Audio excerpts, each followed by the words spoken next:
is Alison J. Prince. Welcome to today's podcast episode where I'm bringing in Shelley Coates. Now, for those of you that don't know, Shelley Coates, Missy Smith, and I 10 and a half years ago started something called a blog. We had no clue what we were doing. We barely even knew how to log into Facebook. And we decided to invest in a little bit of money. You'll find out the details in just a little bit on starting this thing called a blog. We knew nothing. And over the past 10 and a half years, the three of us have learned so incredibly much about each other, about relationships, about business. And in the beginning, we didn't make a lot of money. Blogging takes time, effort, energy, and a lot of negative making money hours for you to be able to see the success. And so I wanted to bring Shelley on to talk about how we've been able to get along as business partners. Shelley has a superhero power of being able to make relationships work. And so if you have a business partner, maybe it's your husband, maybe it's your best friend, and you want to figure out how to make it a long-lasting relationship, this is the podcast episode for you. And then at the end, she also talks about how to work with influencers. So in the business of How Does She, we each have a section of the business, and Shelley works with influencers the most. I work with the growth. And then Missy works with the strategy of getting all the content pushed out on a consistent basis. And so I wanted to bring in the other superpower of Shelley, how she works with influencers, who she takes, who she says no to, and why. And the things that you can do to increase your odds of getting featured, maybe on How Does She, or a bajillion other influencers out there. Because my power just went out. My power just went out. I'm in Puerto Rico, and that was just kind of weird. So anyways, we're going to dive into today's podcast episode. Get ready to take notes, and don't forget to stay to the end. I'm starting to do the top takeaways so that you can have this information and rock and roll with it. Because you know I'm rooting for you. You know I'm cheering for you. You know in my heart, I know that you can make this happen. Just keep going, stay consistent. All right, let's dig into today's podcast episode with Shelley Coates. All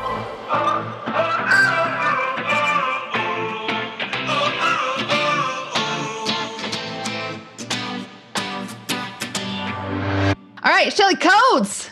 I'm so glad you're here. Hey, thank you for joining us. We've been business partners for what, 10 years now? 11. And BFFs for like 35. We just knew each other somehow, magically. Just kidding. Yeah. I think we met 12 years ago, 13 years ago. Mm-hmm. And started. Met you at church. And I remember thinking, there's the perfect Prince family. Totally. They have 2 girls, 2 boys. She's super hot. He's super hot. They're perfect. Something like that. We were taking notes from the Coates family. Okay, so will you explain? I got my version of how Does She started. Will you explain your version of how Does She started? I'm pretty sure. Oh, I think they're similar. This is such a fun story, though. So we were just scraping by. Alice and I were good friends, and we were couponing and living off coupons for sure. Late night runs to get diapers for dirt cheap. And we just wanted to make a little contribution to our family. And I had some skills. Alison had some skills. Missy had some skills. We were all good friends. And we thought, why not? Why don't we just give this a go? And Alison's so business-minded, obviously, that she's immediately thinking, money, let's do something. So we started talking one day, and I remember sitting down at our very first meeting, trying to decide what we wanted to do, how we wanted to do it. And I remember Alison saying, can you imagine how much this could change your life? What would it take to change your family's life financially? And I remember thinking, if I could contribute $1,000 to my family a month, $1,000, my life would be forever changed. And I didn't think it was possible. I thought that was a real reach and a real reach up there. But I thought if I could contribute $1,000 to my family, everything would be different. I didn't know that was your number. Yeah, no, I think I said it. And I think we all kind of talked about it and thought, oh yeah, me too. $1,000, that would be incredible. And so, but here's the real tricky part is that we had to come up with $150. Was it 150? I thought it was 125, but okay, 125. either way, well, we had it was so much whatever fun. it was. This is the problem. We had to come up with that much money each. There's 3 of us. We had to come up with that much money to put on the line to risk. And at the time, that was so much money to us. And it was I almost walked away. Nope, can't do it. $125, can't do it. Too risky for us. And I remember we still tease about this, Alison and Missy and I tease about it, that my husband, who loves and supports me so much, but he would tease me about it and say, it's fine, just take it. I have to look at it. It's flush money down the toilet. and that sounds like he's a big jerk. No, he's not. He's so sweet. No, he's such a great guy. But in his mind, he literally had to let go of it because he was like, you do you, here you go. Here's $125. I can't focus on it because it meant so much to us at the time. It was like 2 weeks of groceries. Yeah, especially maybe even 3. With our couponing days. Yeah, for sure. So I still love to jab at him about that because obviously that was the best financial decision of his whole entire life. And obviously it was our decision together, but I always tease him all the time. I'm like, how's $125 treating you? So anyways, that's my version. It was really tough the first year or 2. I'm going to keep going about, do you remember the $1,000, Alison, how I wanted to take my 333 and split? Oh, 100%. Very clear. So I remember we were probably, 3 or 4 months into How Does She? And we finally had $1,000 in our bank account together. And we had these little meetings. We were able to meet in person at the time, which was so 3 fun. months? Oh, whatever it was the timeline was, I feel like we worked for negative money for so long. Oh, we did. We worked for negative money for so long. And it was so tricky because we were working 15-hour days. And then somebody would work 11-hour days and then we'd be frustrated with each other and we were making nothing. And we all had a bajillion babies and we're nursing. And I mean, I had twin babies at the time. So all those feelings, I remember them. They were so raw, so real, so frustrating. And we had nothing to show for it. Nothing. After about 3 or 4 months, somehow we were able to get $1,000 in our bank account. And I remember coming to this meeting and Alison said, you guys, we just made $1,000. We have $1,000 in the bank account. And I'm like, sweet, 333. I'm taking my 333 out. Like that was so incredible. I'd made my money back at that point. And I was so excited to come home and say, I have my $333, my third of the $1,000. And Alison was like, yeah, no, that's our safety net. You have to keep that in there. And we almost broke up right there. I was like, no, you can't take my $333. I didn't take it. We were saving it, Shelley. I know. But I remember being very frustrated. Like, I've worked so hard and I can't even have it. I mean, obviously she wasn't saying didn't tell me I couldn't, but you're like, it's really smart if we keep it in there. And anyways, so since then we keep a much larger little nest egg in there to, for emergencies or unforeseen expenses or to hire. And that's probably business 101 for something I learned from Alison is that you always need to have a little nest egg on the side there. And I forgive you. Wait, no. Maybe I should forgive you. I love you. Whatever it is, we're forgiven. Publicly forgave me for starting our first business savings account. It's been heavy on my shoulders. I really wanted that 333, but it's water under the bridge. Okay, so now for those of you that are listening, we've been in business we just crossed our 10 and a half years of being business partners together. And we're still business partners together. And I think Shelley, Missy, and I, Missy Smith is our third business partner. We have experienced it all. We have experienced complete compassion, love, frustration, grumpiness, anything that you can imagine together. And yet we're still business partners. And now I have seen a side of Shelley and Missy that I love and adore because we have seen the best and the worst of each other, and yet we're still doing this business together. And I have to attribute a lot to you, Shelley, because you are a peacemaker. And I love how you're able to do that. So what I want to talk about today is number one, how you can be the peacemaker in your business. And then number two is, Kate, we started with nothing, 0 following, 0 Facebook. I remember we didn't even know how to log into Facebook. And the first Facebook account was set up wrong and it was such a hot mess.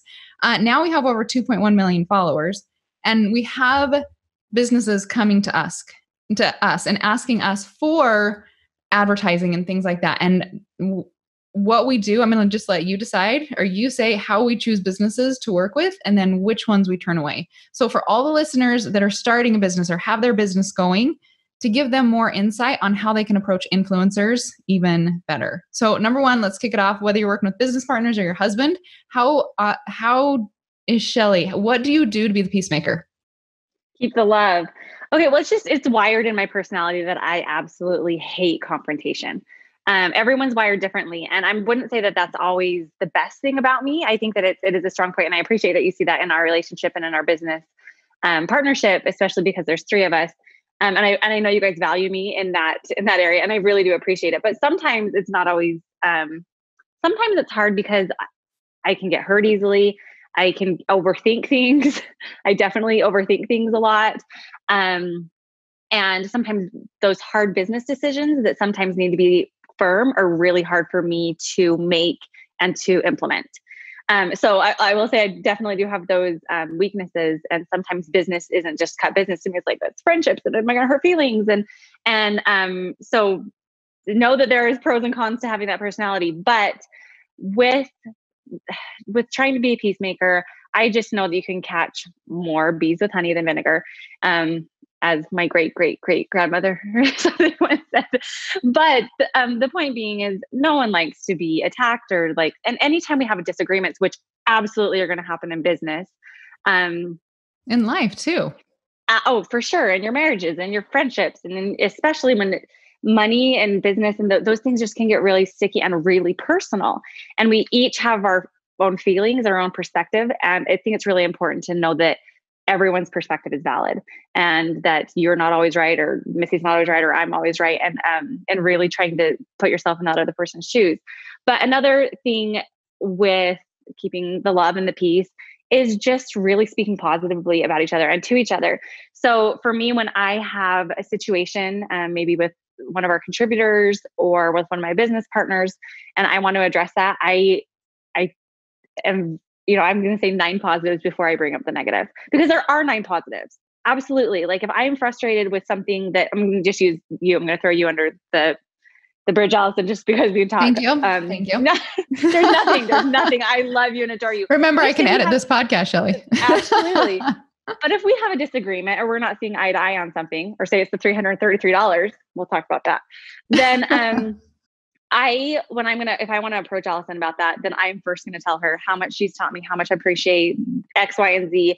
And I know that seems like a little bit of fluff, but those are the things that feed us and fuel us in our relationships with our spouses, with our business partners. And I don't want to go into a conversation with you, throwing up my hands and getting defensive and saying, what the heck? Because then it just ends ugly. So I want to talk about all the great things, and then I'm going to sneak in I want to voice it and obviously talk about it, but I want to talk about it in a really natural way that doesn't seem confrontational and that doesn't seem like I'm trying to attack. And so, I'm not saying that's the perfect way to do it, but Alison and Missy often will ask me, hey, Shelley, can you send this email? I don't want to be rude, but we need to get this point across. Can you help? And, it's really easy for me to run off an email and focus on those positive things about that person, or thank them for being a part of our team and what they've contributed and how much we value them. And then say, hey, by the way, just wondering if we can change this a little bit, or X, Y, and Z. And usually it's pretty well received. Yeah. And I have noticed that, and I absolutely love it. So if I'm ever having a hard day or whatever, I just call Shelley and I'm like, hey, talk to me. You really have. And it's not, you said the word fluff, but you're very sincere with your compliments. And so it's not like, hey, Alison, your hair looks good, when I haven't washed it for a couple days, right? Sure. You are very, very sincere. And I think that is why so many people love being around you and will listen to you, and the way that you're coaching them, the way that you're teaching them, and the way that you're, I don't want to use the word bossing because that sounds bad, but helping them reach their potential, is because you do layer on all the amazing good things that they are doing. So I love that. Really quick before I move on from this, I just want to say I'm learning so much about myself in my 30s. I'm not 40 yet, but almost, in my 30s, Shelley, almost. I'm really learning a lot about myself. And I think that all of us, male, female, husbands, kids, all of us, we have this, 5% of us that is difficult. A quirky personality or something we struggle with, or something that's like just a part of us that isn't ideal. And it isn't ideal for a lot of people who know us. And it's just that 5%. And it's so easy to focus on that 5%, to say, Shelley talks too much, or she's loud, or, it's so easy to focus on that 5%. And in my 20s, it would be easy for me to focus on that and talk about that. And now I'm to the point where I'm still learning this lesson. But the 95% about Alison, the 95% about Missy, the 95% about me that is good, I want people to focus on that. And I want people to talk about that. And yes, I'm still working on that 5%. And I'm very aware that it's there for all of us. But let's give each other some grace. And while we do need to, especially in a business situation where sometimes things need to be addressed in that 5%, like it's so easy to focus on the 95 and to just, work on the 5% in our relationships. I'm still working on it, and I'm still learning, but I want someone to give me that grace too. And so I try really hard to not be so defensive and attacking when there's conflict. Absolutely. And I've seen us grow together as a team, when in the beginning, when we started, we were even nitpicking the 1%. Oh, for sure. And butting heads. And then now 10 years in the business, we're like, yeah, that 5%, that's nothing. Right. That's nothing. You're doing amazing. You showed up. You got out of bed today. You should celebrate. Right. So it's been fun. Hard work. Not going to lie. It's been a lot of hard work and learning about who we are, who each other is, to be able to learn that. So yeah, I'm glad you brought that up. Shelley Coates, you're so smart. You see why I brought her on? Those of you that are listening, like, Shelley is amazing. She really is. Just that fresh breath of fresh air. I said that wrong, but you know what I mean. That we all need. This is why I loved working with you for 10 years. And I'm not just fluffing it up, Shelley. I'm not just fluffing it up. Okay, so now can we dive down into the tactical? For those businesses, now they know how to get along with their business partners or their husbands if they're working together, or their kids. You've worked with your kids before too. We've all done it. Yeah. We have businesses. Ask how does she to promote, to push products, to do all the things the influencers do for businesses. You are one of the main contacts when businesses approach us. That is what you've been really good at. And you've done that for 9 3/4 years when we were deciding which part of the business we should work. So give us tips and tricks about what you say yes to and what you say no to. Absolutely. First of all, I can tell right off sometimes I don't even open an email based on the title, because I know that it's a mass email, that it's spam. If it's a super low commission, it's not even worth my time opening. I just am going to click a delete. And I do, that sounds so ruthless and heartless, but we just don't have time to respond to all those. And I can tell they're not personalized. I can tell they're just mass putting them out there. It's just not worth my time. So if you want to get my attention, first of all, have a great title and an email. Or if you're reaching out through like a messenger or an Instagram message, say something that's personal and not insincere personal. Like I often will exact same thing in an email. I love your blog so much, blah, blah, blah, blah. And then they just dive into their thing. And I'm like, do you really? I'm very certain that it just seems very insincere and it just like a canned one-line sentence. So I want someone who knows that our audience is a good fit for their product.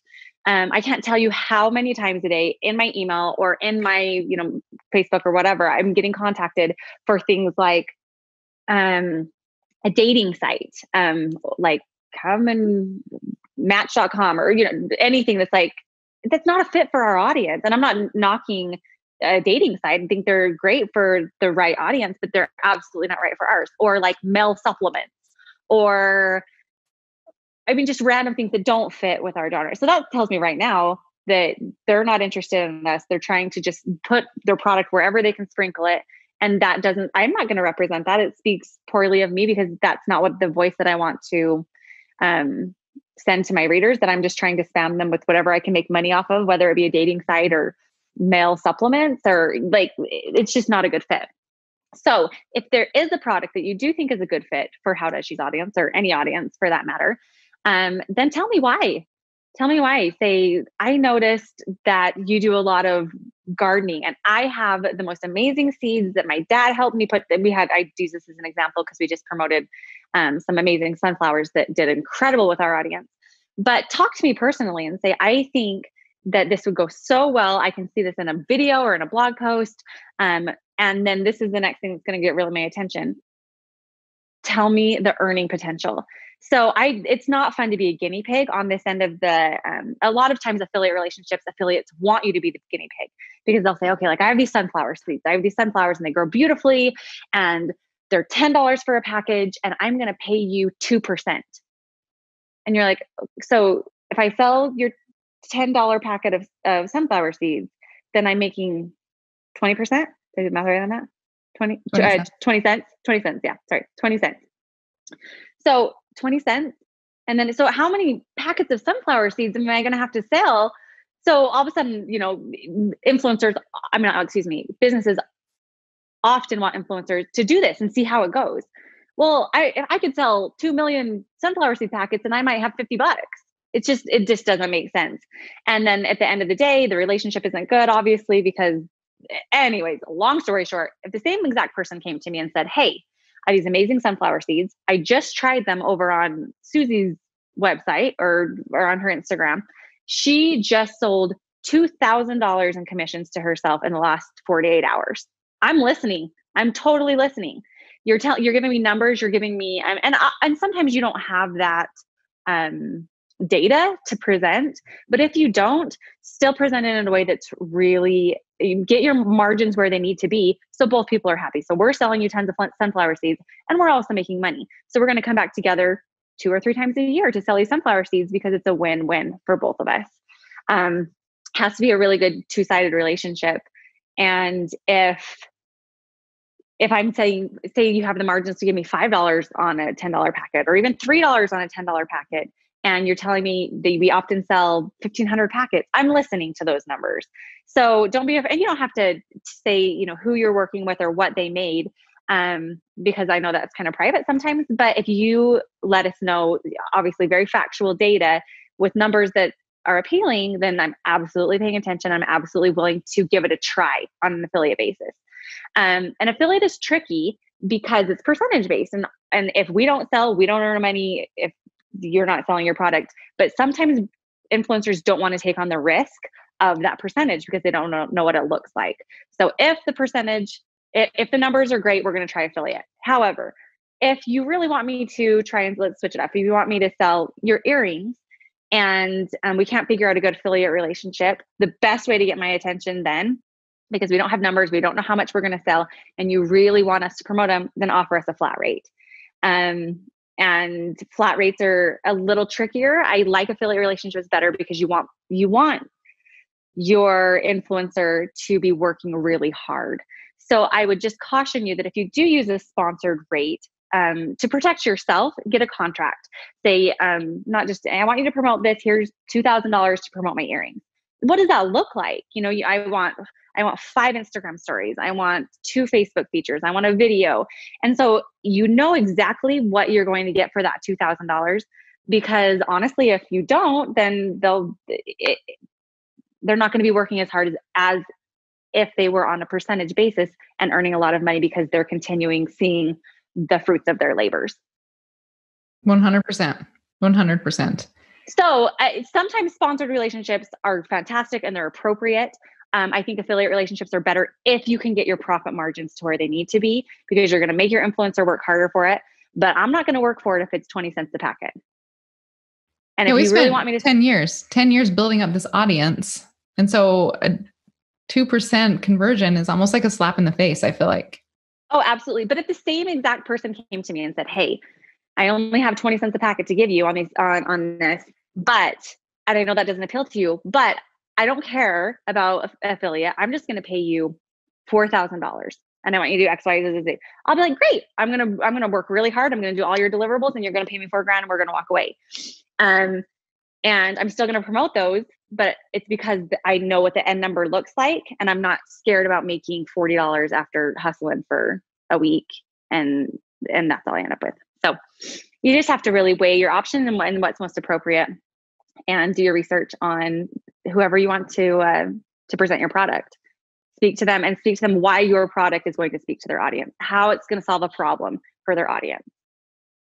Perfect. Okay. So you talked about listing out some of the things they can do to sell the product for you. What are your favorite ways to sell people's products? Okay, absolutely. I have to have it in my hands. I have to, if somebody says I'm going to use, I have a gal who has a piano, teaching like preschoolers how to start playing the piano. Well, I have a preschooler. She reached out to me and she said, would you want to promote this? Well, absolutely. I'm not going to promote it until I've tried it and I can stand behind the product. So that is, I would say 50% of the time people make the mistake of just assuming we're going to promote something that could be crap, we want to be able to stand behind the product. And so she sent me, oh, look, it's literally right here. This is one of the things that she sent me.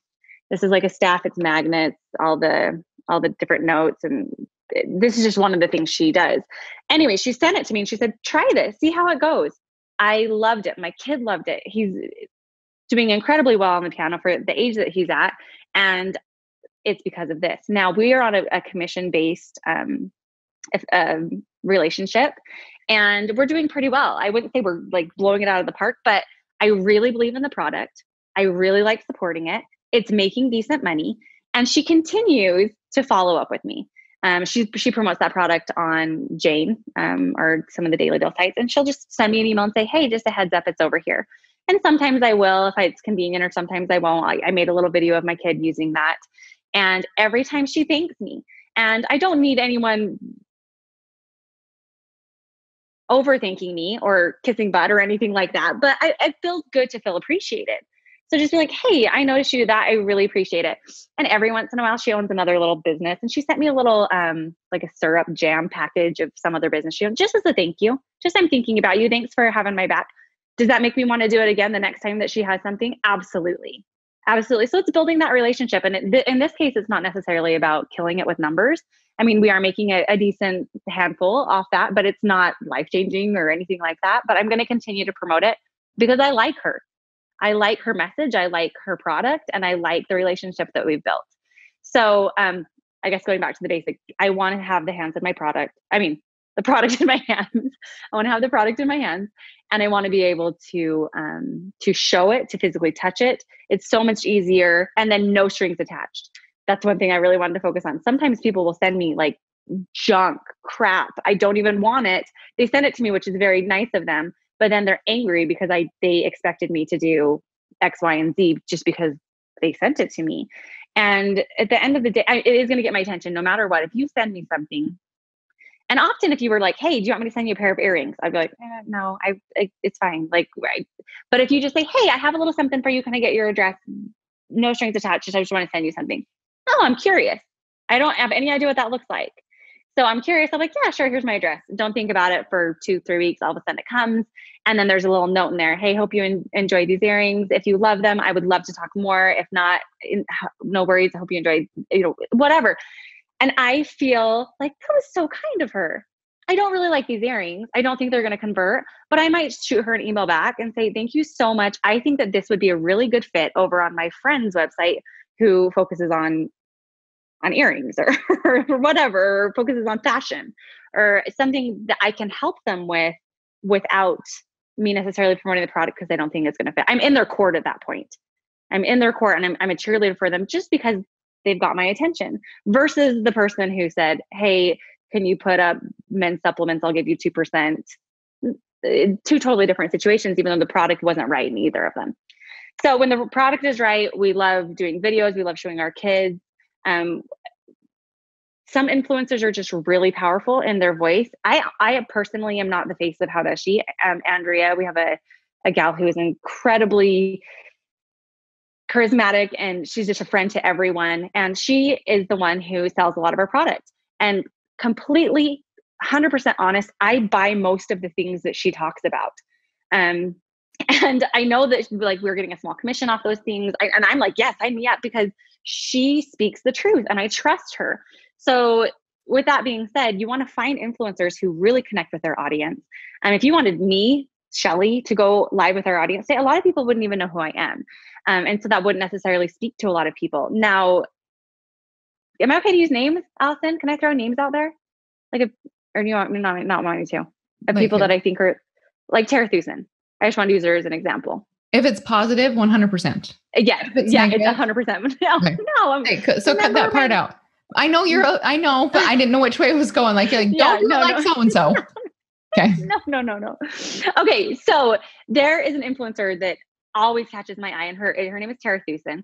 And she is just really likable and she really connects with her audience.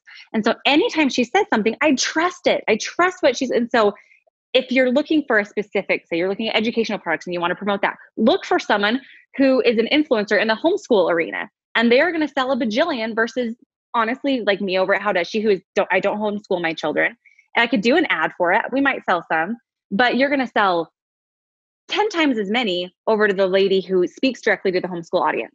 So Tara Thusen is a great example of that. I follow her, and I really just follow her a lot because of her business and how people react to her. It's just positive, and people like her advice. They trust her advice. And I'm not just saying her, there are so many out there that you can find that really connect with their audience. They feel like they're her best friend, even though she doesn't know them at all. They feel like they know her. And those are the ones that you want selling your product, because it's like your best friend saying, hey, you have to go and try this chapstick. 100%. Best friend, if I told you right now, Alison, I found the best lip balm I've ever tried in my life. My lips are buttered. You would go get it at the supermarket, like right now, right? Shelley, you've told me that. And guess what? I'm addicted to it. It's the Buxom. Oh, the Buxom. The Buxom lip gloss. Absolutely. So it's that trust. And if Tara Thusen has someone like me, Tara Thusen does not know me.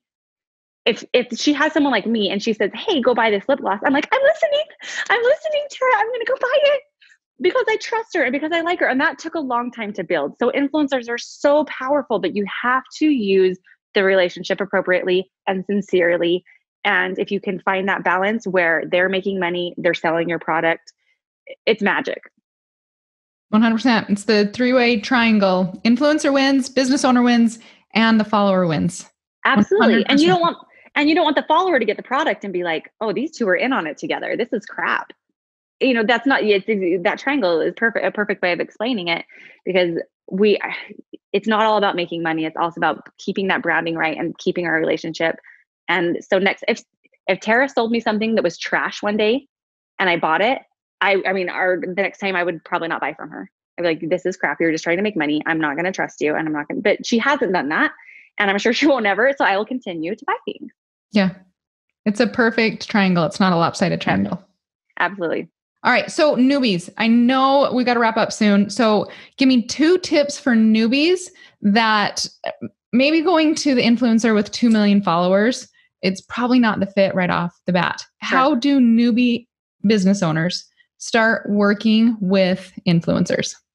Absolutely. Well, you're right. If someone came to me and said, hey, I have sold something and I've never sold it before and I'm brand new, I would say I would wish them luck and send them on their way. But speaking directly to that business owner, I think going to the people who maybe have less than 10,000 followers on Instagram, I think is a fabulous place to start, because those people under 10,000 follower Instagrams, they're trying to build their audience. They're trying to build that trust, and they will like Alison and Missy and I did. We worked for negative money for a long time, and they're willing to put in the work to get people to trust them, to get people, and not that you want them to make negative money. That's not the point. You obviously want to make them money, but you might not have as much risk to play or money to invest or all those things. So start small with them. Maybe that person would take on the earrings that we're not going to take on. And then once that person has some data, even if it's small, so let's say the conversions, we can focus on the conversions. Say she has an audience of 10,000 and they were able to sell 200 pairs of earrings. Those numbers are pretty good. So come to me and then present that data and say, well, this is the percentage, figure out the 10% to the 10,000 followers versus the 200 buys. Look at the potential could be with your 2 million followers. Imagine if we had that same conversion rate with your 2 million followers. And you could even throw in a number there. That looks like it could be $8,725 if we play this right. I'm listening. I'm listening. And all of a sudden that jumped really quick from under 10,000 to the 2 million audience. So and it might take you a few times working with smaller influencers to get the data that you need to present to bigger players. But there's little baby steps too. Once you do the 10,000, move up to 25.